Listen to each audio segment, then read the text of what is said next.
Welcome everyone. Welcome to part 4 of World Civilizations of Ancient Times. तो आज हम इस पार्ट में देखेंगे चाइनीज़ सिविलाइजेशन। देखिए चाइनीज़ सिविलाइजेशन की अगर हम बात करते हैं, एंशियंट सिविलाइजेशन है डेफिनेटली, क्योंकि हमारा चैप्टर ही वर्ल्ड सिविलाइजेशंस हैं various types in ancient times. तो चाइनीज़ सिविलाइजेशन भी बहुत ही पुरानी टाइम से है।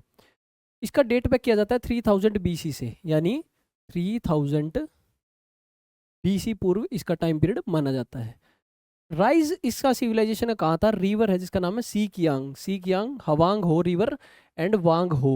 ये 3 रिवर्स याद रखनी है आपको। क्या नाम है भाई? सी कियांग, हवांग हो एंड वांग हो रिवर्स के पास इस सभ्यता का जो है राइज माना जाता है। लेकिन फ्लड्स होने की वजह से जो चाइनीज पीपल थे इनको डिजास्टर मानते हैं, लेकिन यही रिवर्स थी जो उस समय पर एक इम्पोर्टेंट रोल प्ले करती थी सभ्यता को राइज करने में, उसका इकोनॉमिकली अपलिफ्टमेंट करने में। अगर हम चाइनीज हिस्टोरियंस की माने, जिनका नाम है Fuxi, was the first emperor of China. तो ऐसा माना जाता है कि चाइनीज लोगों की हिस्टोरियंस के द्वारा कि फूशी जो है पहले एम्पर थे। किसके भाई? चाइना के। ठीक है, जिन्होंने राज किया था 2852 से लेके 2738 BC तक। इसने चाइनीज सिविलाइजेशन की सभ्यता को टीचिंग चाइनीज पीपल कि पहले घर कैसे बनाने हैं, हंटिंग कैसे करनी है, एनिमल्स कैसे एक्सेट्रा सारी चीज़ें सिखाकर जो है इन्होंने सिविलाइजेशन को स्टार्ट किया। ठीक है, ये माना जाता है पहले राजा फूशी। दूसरे अगले जो राजा इंपॉर्टेंट है वो है शैन मुंग। क्या है भाई? शैन मुंग। इन्होंने सिखाया चाइनीज लोगों को एग्रीकल्चर। क्या सिखाया भाई? एग्रीकल्चर। ठीक है। थर्ड राजा है हवांग टी, यानी the yellow emperor. Very important, MCQ बन जाता है। येलो एम्पर किसका नाम है? हवांग टी का।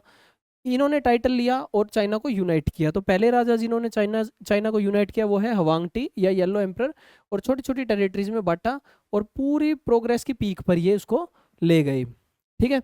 इसके बाद बहुत सारी डायनेस्टीज ने चाइना में राज किया, जैसे हसिया डायनेस्टी, शैंग डायनेस्टी, चाओ डायनेस्टी, चिन डायनेस्टी, हान dynasty, Tang dynasty, Shunga dynasty. ये बहुत सारी डायनेस्टीज वहाँ पर आई। ठीक है। तो यहाँ पर देखिए सबसे पहले जो राजा बताए फूशी, दूसरे पे बताए शैंगमुंग, तीसरे पे हुआंग टी येलो एम्पर। ठीक है। तो ये हो गया एक brief intro about Chinese civilisation. कौन से सोर्सेज हैं जिनसे हमें पता चलता है चाइनीज सिविलाइजेशन की शुरुआत का?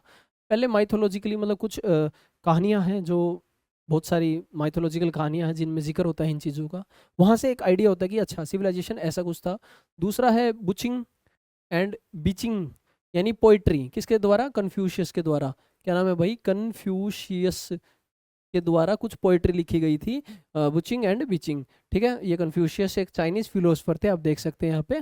फिर पैलेयोलिथिक रिमेन्स, यानी पुराने स्टोन एज के टाइम के कुछ आर्कियोलॉजिकल जो चीज़ें मिली हैं उनसे हम पता लगा सकते हैं।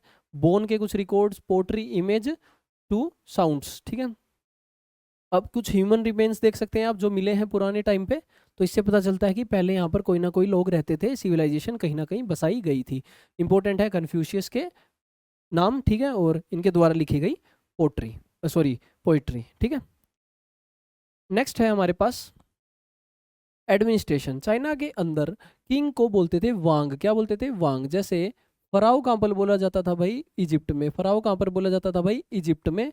ऐसे ही चाइना में बोला जाता था एम्परर को वांग, और ये ही सुप्रीम जज और प्रीस्ट होता था। ठीक है, ये खुद डिक्टेटर के तौर पे काम करता अपनी मनमर्जी से, और लोग उनको अपना फादर और एज ए भगवान के बेटे के तौर पे पूजते थे चाइना के लोग उस समय। ठीक है जी। इसके बाद अगले नंबर पे आता था एडमिनिस्ट्रेशन में राजा के बाद मंत्री परिषद। वांग जो है बनाते हैं काउंसिल ऑफ मिनिस्टर्स। वांग यानी राजा मिनिस्टर्स बनाते थे, और मेनली उसमें से 4 मिनिस्टर्स होते थे जो उसके अंडर काम करते थे, उसको जो है मेनली एडमिनिस्ट्रेशन में काम देते थे। ठीक है। इसके अलावा जो है उनके पास एग्जीक्यूटिव कंट्रोल होता था। 6 मेंबर्स यहाँ पर देख सकते हैं। Public service committee, goods finance, ritual festivals के लिए, वॉर डिफेंस, पनिशमेंट और जस्टिस के लिए, और पब्लिक वेलफेयर के लिए। ये 6 हमारे पास मेंबर्स देखने को मिलते हैं। लेकिन एग्जीक्यूटिव काउंसिल थी ये। ठीक है, क्या थी भाई? Executive council. अभी आप कहेंगे कि सर ये 6 क्या है और ये 4 क्या है? देखिए कंफ्यूज नहीं होना। 4 मिनिस्टर्स थे राजा के अंडर काम करने के लिए, और एग्जीक्यूटिव जो मीटिंग होती है फैसले लागू करने के लिए। जैसे आज भी हमारे देश में आप देखेंगे भाई, लेजिस्लेटिव, एग्जीक्यूटिव और जुडिशरी होती है। ये फैसले बनाते हैं, ये फैसले लागू करते हैं। तो ऐसे ही फैसले लागू करने के लिए चाइना में 6 थे, और बनाने के लिए 4 मंत्री, इंक्लूडिंग इसमें 5th बंदा जो है राजा, यानी वांग तो चाइना के अंदर आ जाता है। ठीक है, चाइना के अंदर जनरली ओनली क्वालिफाइड पर्सन्स ही जो थे उनको गवर्नमेंट पोस्ट पे इंक्लूड किया जाता था। ठीक है, इसके बाद आती थी स्टेट की सरकार। स्टेट में क्या है कि 2 to 3 हिन, हिन क्या होता है भाई, ग्रुप ऑफ विलेज। हिन क्या है, ग्रुप ऑफ विलेज फॉर्म्ड आ फू, यानी हिन क्या हो गया, गांव के ग्रुप्स, उन ग्रुप्स को जोड़ के क्या बनाते थे, फू। ठीक है, ये एक प्रोविंस की तरह होता था, यानी स्टेट की तरह। प्रोविंस को बोलते थे सांग, क्या बोलते थे, सांग। ठीक है, और छोटे गांव टाउन्स भी इसके अलावा होते थे। जज और गवर्नर दो अपॉइंट किए जाते थे व्यक्ति स्टेट को चलाने के लिए, क्या भाई, जज और गवर्नर। और कौन अपॉइंट करता था उनको, एम्परर। तो 2-3 नाम यहाँ पर आ जाते हैं, फू हो गए गांव के नाम, ठीक है, मिलके प्रोविंस, प्रोविंस को बोलते हैं सांग, और हिन ये गांव मिलके बनाते थे फू। ठीक है, क्या बनाते थे, फू। हिन हो गए एक सिंगल गांव, ठीक है, फू हो गए 2 से 3 गांव, कंफ्यूज नहीं होना है। ठीक है, इकोनॉमिकली कंडीशन देखें तो एग्रीकल्चर और एनिमल हस्बेंड्री वही सेम जो हर सिविलाइजेशन में होता आया है। इसमें जो एग्रीकल्चर एनिमल हस्बेंड्री फेवरेट था इनका economically. Millets, rice, wheat, fruits ये उगाते थे। ठीक है, इसके अलावा 9 परिवार कलेक्टिवली फर्टाइल जमीन को जो है करते थे। खेती वगैरह का इनका प्रचलन बहुत अधिक था, और इस सिस्टम को बोलते थे जिंगटियंग सिस्टम। अब एग्जाम में आ जाए कि जिंगटियन सिस्टम कहाँ पर था, तो चाइनीज सिविलाइजेशन में था, जिसमें 9 परिवार इकट्ठे मिलके खेत में जो अपना बेसिकली एग्रीकल्चर एक्टिविटीज करते थे। ठीक है जी, अगला है इंडस्ट्रीज थी इकोनॉमिकली। अमेजिंग डेवलपमेंट इंडस्ट्रीज का उस टाइम पे हुआ था। सिल्क की इंडस्ट्री बहुत ही पॉपुलर थी यहाँ पे, सिल्क की इंडस्ट्री। एक और ऑक्यूपेशन यहाँ पे था, वो था फिशिंग की इंडस्ट्री, बहुत इंपॉर्टेंट थी। ठीक है, हेरिडिटरी ऑक्यूपेशन होता था, मतलब फादर से सन को सिखाया जाता था, और ऐसे ही हेरिडिटरी, मतलब इसमें लड़कियां भी आ गई, लड़के, सभी को हेरिडिटरी तरीके से उस ऑक्यूपेशन में इंक्लूड किया जाता था। ठीक है, और पाप माना जाता था कि अगर अगर आप अपना ऑक्यूपेशन चेंज करेंगे, ये भी एक इंपॉर्टेंट बात है। ठीक है, अब व्यापार की बात करते हैं। व्यापार कैसे किया जाता था, चाइना में बहुत ज़्यादा जबरदस्त डेवलपमेंट थी ट्रेड की। किसके टाइम पे, जी हुआंग टी के, हुआंग टी के टाइम पे, येलो एम्परर, बहुत सारे रोड नेटवर्क बने, और बहुत सारे व्यापारी और लोग यहाँ से वूल, टोबैको, ग्लास, प्रीशियस स्टोन्स विदेश ले जाते, और चाइनीज पोट्री, गन पाउडर और कार्ड्स को भी ये विदेश में अपना व्यापार में शामिल करते थे। यानी बहुत ही बड़े लेवल पे जो है ट्रेड इसमें शामिल था। और आपको याद होगा सिल्क रूट हम बार बार डिस्कस करते हैं, वो भी चाइना की ट्रेड के लिए काफ़ी इंपॉर्टेंट रोल प्ले करता है। ठीक है, अब देख सकते हैं चाइनीज बिल्डिंग उस टाइम पे जो बनाई जाती थी एंशियंट टाइम्स में।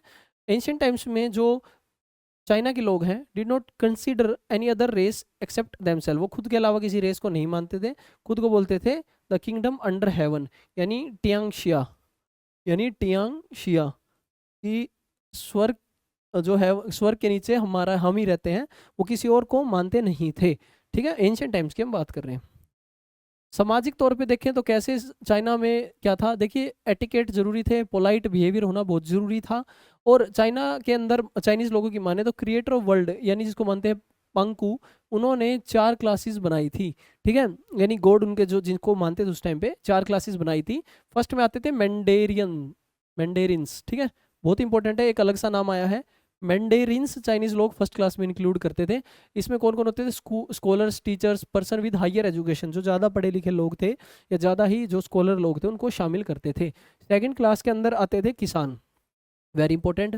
थर्ड में आते थे आर्टिस्ट, और फोर्थ में आते थे व्यापारी। ठीक है, और जॉइंट फैमिली का सिस्टम उस टाइम पे प्रचलन में था चाइना के अंदर। रिलीजन की बात करें तो भाई स्कॉलर्स जो थे, जो पहली क्लास थी वो मोनोथिस्टिक थे, एक भगवान को पूजते, और पीपल डेफिनेटली बाकी लोग जो है पॉलीथिस्टिक थे, यानी एक से ज़्यादा भगवान को ये पूजते थे। ठीक है, इसके अलावा नेचर की भी पूजा होती थी। ठीक है, इसमें एग्जाम्पल की बात करें, स्काई के देवता को बोलते थे यांग, ठीक है, विंड और अर्थ के देवता को बोलते थे चिन।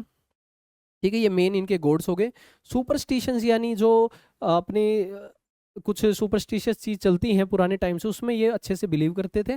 घोस्ट में बिलीव करते, बैड ओमेन में, विच क्राफ्ट में। कन्फ्यूश, अब 2 व्यक्ति यहाँ पर, one is Confucius and second is लाओ जू। ये मेन फिलोसफर्स जो अपने थॉट्स को रखते हैं चाइनीज लोगों के सामने, 2 व्यक्ति हो गई है। और 6th सेंचुरी बीसी में क्या होता है, बुद्धिज्म यहाँ पर स्प्रेड हो जाता है। कहाँ से भाई, इंडिया से। ठीक है, इंडिया से बुद्धिज्म यहाँ पर स्प्रेड हो जाता है। रिलीजन में पढ़ रहे हैं हम। अब आपने पॉलिटिकल, सोशल, रिलीजियस लाइफ हमने चाइना की पढ़ ली, हमने इनके मेन फीचर्स देख लिए, प्रोविंशियल सरकार हमने देख ली चाइना में। ठीक है, और इसके बाद हम चलते हैं हमारी नेक्स्ट सभ्यता के अंदर, that is your Maya civilisation. क्या है भाई, माया सिविलाइजेशन। माया सिविलाइजेशन जो है साउथ ऑफ नॉर्थ अमेरिका से चली 500 बीसी से 1000 बीसी के टाइम तक ये चलती है। ये लगभग आज से 4000 बीसी ओल्ड, यानी लगभग 6000 साल पहले, लगभग 6000 साल पहले ये स्टार्ट हुई थी। आज के टाइम के कौन से देश हैं? Guatemala, Belize, south east Mexico और कुछ वेस्टर्न रीजन्स हैं होंडुरस के और एल सल्वाडोर के। इसके आसपास जो है ये सिविलाइजेशन बनी थी। माया सिविलाइजेशन एक अपने आप में एम्पायर नहीं था, ये एक यूनिफाइड पॉलिटी नहीं थी, ये कल्चरल यूनिट थी। यानी बहुत सारे गांव के लोग, टाउन्स के लोग एक कल्चर फॉलो करते थे और उस कल्चर को सेम हर जगह फॉलो किया जाता था, इसलिए बहुत सारे गांव आपस में कनेक्टेड थे। इसके अंदर कौन कौन सी डायनेस्टीज राज करती थी? टिकाल, कलमकुल, कोपन एंड पेलेनके।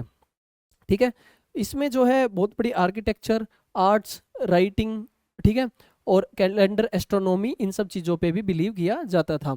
ठीक है, और बाकी सिविलाइजेशन से हम इसको कंपेयर कर सकते हैं इस मामले में, क्योंकि पॉलिटिकली ये इकट्ठे नहीं थे, ये कल्चर से जुड़े थे, लेकिन इनकी बाकी चीज़ें जो है बाकी सभ्यताओं से सिमिलर थी या उनके जैसी थी, तो इसलिए हम इनको डेवलप्ड सिविलाइजेशन उस समय मानते हैं। ठीक है, हाउस की जो दीवारें थी उनके घर की वो बनती थी वुड से, और इनकी छत जो है वो बनती थी पाल्म लीव से।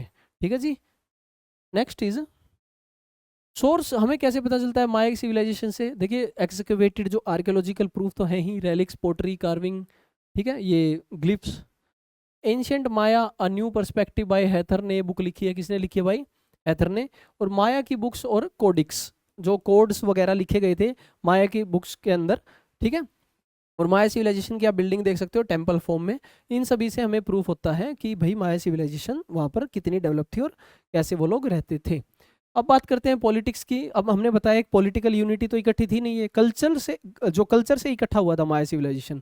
तो हम इसमें देखते हैं कि माया सिविलाइजेशन में हेड को बोलते थे रियल मैन। क्या बोलते थे? रियल मैन या हलाच यूनिक। ठीक है, उसकी पोजीशन हेरिडिटरी थी, यानी इन फैमिली के अंदर ही वो राजा के बाद राजा बनते रहते थे हेरिडिटरी फॉर्म में। हलक जो है कॉस्मिक और सुपरनैचुरल, ठीक है, मानते थे, यानी देवताओं के समान उसको माना जाता था, बहुत सारी शक्तियां उसमें मानी जाती थी। ठीक है, उसके अंडर बहुत सारे चीफ काम करते थे अलग अलग स्टेट्स के। ठीक है, उन चीफ्स को बोला था बेटा बोब। क्या बोलते थे उन चीफ को? बेटा बोब, यानी जो स्टेट लेवल पे काम करते थे। वो किसी सिटी को संभालते थे बेटा बोब्स। ठीक है, सेंटर को जो है रियल मैन संभालता था। इसके अलावा सिटी के अंदर खुद के मंत्री परिषद होता था। क्या होता था भाई? मंत्री परिषद। और सिटीज को भी छोटे छोटे हिस्सों में डिवाइड किया जाता था राज करने के लिए। ठीक है, ये सभी बेटा बॉब के अंडर ही काम करते थे, लेकिन वो बेटा बॉब के एक्शन को भी चेक कर सकते थे। अगर बेटा बॉब से उनको कोई परेशानी थी स्टेट लेवल पे, तो वो रियल मैन यानी राजा को शिकायत कर सकते थे। ठीक है, और ये आर्मी भी रखता था। वेन एवर राजा को नीड होती थी तो बेटा बॉब जो है आर्मी को, राजा को प्रदान करता था। आप कैलेंडर देख सकते हैं, माया सभ्यता का कैलेंडर आप देख सकते हैं। ठीक है जी, कल्चर रिलीजन की बात करें, देखिए कैलेंडर जो इनका स्टार्ट हुआ था 3114 BC, और the end of period of 394 years is called baktun. यानी इनके कैलेंडर में जब 394 साल हो जाते थे तो उसको बोलते थे भाई बागतून। क्या बोलते थे भाई? बागतून। ठीक है, इमेज इसमें देवी देवताओं की या मास्क की, इसमें टेम्पल्स में रख के पूजा पाठ तो होते ही थे प्लेटफॉर्म्स पे। ठीक है, रूलिंग जो क्लास थी, जो राजा वगैरह थे, गॉड्स अपने पूर्वजों को ही मानते थे कि भाई या भगवान को ही अपने पूर्वज मानते थे, भगवान से कंपेयर करने के लिए वो मानते थे इस चीज़ को। ठीक है जी, कोई भी वर्क करने से पहले सेक्रीफाइस या भगवान को खुश करने के लिए पूजा वगैरह होती थी। सिटीज़ और स्टेट्स के खुद के भगवान होते थे। ठीक है, इसमें देख सकते हैं लिंटल ऑब्टेन फ्रॉम यक्षिलन। ठीक है, ये कुछ एक्सकवेटेड कोई चीज़ मिली है रिलीजियस, जिसका एक सिग्निफिकेंस है। ठीक है, इकोनॉमिकली बात करें, एग्रीकल्चर और एनिमल हस्बेंड्री सेम दो चीज़ें इसमें भी थी। क्रॉप्स थी वीट, बार्ले, ग्राम, शुगर, कोकोनट, और इसके अलावा काउज और गोट्स को रियर किया जाता था। इंडस्ट्री थी, बोट्स बनाते थे, कॉटन के कपड़े बनाते थे, कॉपर की जो बेल्स बनती थी, स्वॉर्ड्स, ऑर्नामेंट्स बनते थे। और हाउस बनाते थे किसके लिए? बेटा बोब के लिए। बेटा बोब जो स्टेट लेवल पे मंत्री होता है उसके लिए काम करते थे। ठीक है, हलाक यूनिक जो राजा था उसके लिए घर बनाते थे। ठीक है, ये सुपर नेचुरल माना जाता था, भगवानों से इसको कंपेयर किया जाता था। हाउस जो बाकी फार्मर और ऑर्डिनरी लोग के थे वो मिट्टी से बनते थे, उनको घरों को बोलते थे ना। क्या बोलते थे? ना। ठीक है, माया पीपल जो है बहुत वाइड रोड्स बनाते थे, और इन रोड्स को बोलते थे सेकबे और सेकबियोब। इंपॉर्टेंट है, देखिए पहली बार जो है इन सभी सिविलाइजेशंस में रोड्स का नाम आया है। ठीक है जी, इसके बाद देख सकते हैं माया सिविलाइजेशन एक एम्पायर नहीं था या पॉलिटिकल एंटिटी नहीं थी, कल्चर सेम था इनका। सभी शहर, गांव और सिटीज जो है एक कल्चर से जुड़ी हुई थी। यानी किस कल्चर से, अब थोड़ा सा समझिए कि राजा जो है वो इन सबको संभाल रहा है, बेटा बॉब हर जगह सेम है। पॉलिटिकली इनके लॉज वगैरह वो अलग हो सकते हैं, माइट भी, पॉलिटिकली यूनाइटेड नहीं थे, कल्चर इनका सेम था, पूजा पाठ का तरीका या सोसाइटी इनकी सेम थी, ठीक है। और इसी के साथ जो है हमारी सभी सिविलाइजेशंस कंप्लीट हो जाती हैं। और इसमें हमने मोस्टली ये क्वेश्चन यूजफुल वर्ड्स आप देख सकते हैं भाई, हलक यूनिक राजा के लिए, बेटा बॉब स्टेट के लिए, बाख्तून सेकेबो ना जो लोगों के घर थे, आम लोगों के, उनके लिए यूजफुल वर्ड्स हैं। तो ये थे हमारे सभी पार्ट्स के साथ हमारी सभी सिविलाइजेशंस कंप्लीट हो जाती हैं। तो मिलते हैं हम नेक्स्ट वीडियो में एक नए चैप्टर के साथ। Thank you everyone.